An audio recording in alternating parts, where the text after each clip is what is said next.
You'll want to fasten your seatbelts for this one. Picture the Commons transformed into a battlefield, with Keir Starmer, polished, composed, and perhaps a touch over-rehearsed, squaring off against Kemi Badenoch in a fiery, blistering clash.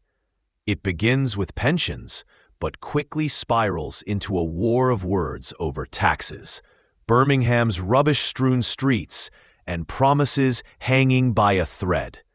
The exchanges are sharp, tempers hotter still, and then, suddenly, the chamber erupts. Gasps, jeers, even laughter.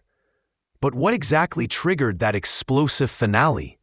In your view, who came out on top in this showdown? Share your thoughts below.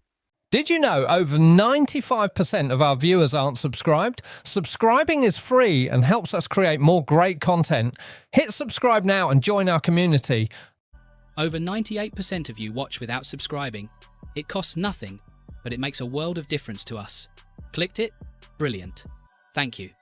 Now, back to the action. Well, he's absolutely right. We can commit to the triple lock because we've restored stability after they crashed the economy. That means, Mr. Speaker, next week 12 million pensioners will receive up to £470 more. That's an extra £1,900 over this Parliament, including 1 million pensioners in Scotland. And the contrast couldn't be clearer. The Shadow Chancellor called the triple lock unsustainable, and the Leader of the Opposition wants to means test the state pension so that she can cut it. Leader of the Opposition, Kemi Badenoch.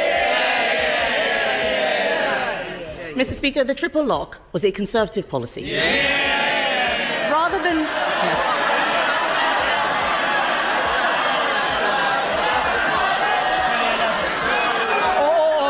Order.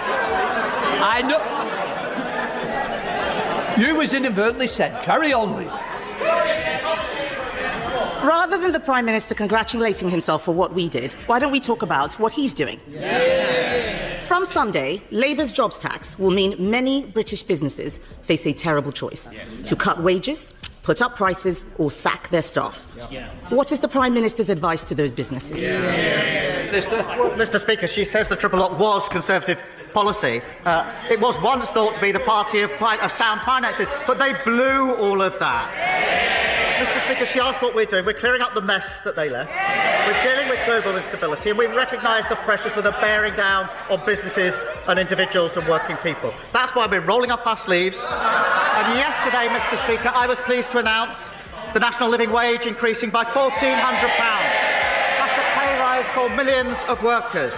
We've announced £150 for the Warm Homes discount, extended now to 6 million households. That's 1 in 5 families. And wages are going up faster than prices. And never forget, the party opposite, worst living standards on record, inflation up to 11%, public services left on their knees. Mr. Speaker, the only mess is the one that he made with his budget. They had an emergency budget last week that fixed nothing. He says he's bringing stability. All we see is fragility. During the election, the Prime Minister also promised that he would not increase taxes on working people. But even the OBR says that the jobs tax will be passed on to workers. On average, families will be £3,500 poorer. Why should anyone trust him again? Prime Minister. Well, her fantasy figure is about as much use as Liz Truss's economic planning. And she turns up every week to carp from the sidelines about the decisions we made at the budget. Yesterday, Mr. Speaker, she held a press conference, and she couldn't say whether she would reverse the decisions that we made at the budget. Now, I understand, because she can't bring herself to say that she doesn't want the investment of an extra £26 billion in our NHS. I'm not surprised at that. That's 2 million extra appointments, that's 1,000 more GPs, a pay rise for nurses, etc., etc. But let me get her position right if I can follow it. She wants the extra £26 billion in the NHS, Mr. Speaker, that was paid for by the national insurance rise. She wants that. She doesn't want to reverse the national insurance rises. So she's now reduced this absurd position of voting in the budget, carping against a budget that she actually agrees with. Mr. Speaker, I don't agree with making people poorer. I don't agree with pensioner poverty. I don't agree. Out there, they are calling it awful April. That's because of decisions he has made, because he made promises and broke them. His promises are worthless, Mr. Speaker. People are getting poorer. Before the election, he pledged to freeze council tax. Instead, it's going up everywhere. Even in Birmingham, where there's 17,000 tons of rubbish uncollected on the streets. Does the Prime Minister regret promising the British people he would freeze their council tax when he has so obviously failed? Well, I have to ask, if she doesn't want people poorer, why didn't she resign when she was in government? Mr. Speaker, the last government put up council tax for 12 years in a row. She, I think, was actually Minister for Council Tax. And in the year she's been, what she do? She put it up. And even now, the Conservatives' own Local Government Association manifesto, so currently their position, page 9, we asked the government to remove the caps on council tax. So who's leading the charge? Hampshire County Council, they wanted a 15% hike, we said no. Slough Council wanted a hike, we said no. Windsor and Maidenhead was Tory, now Lib Dem, they wanted a hike and we said no. And it's no surprise that council tax is £300 cheaper under Labour councils than under Tory councils. Kemi Badenoch.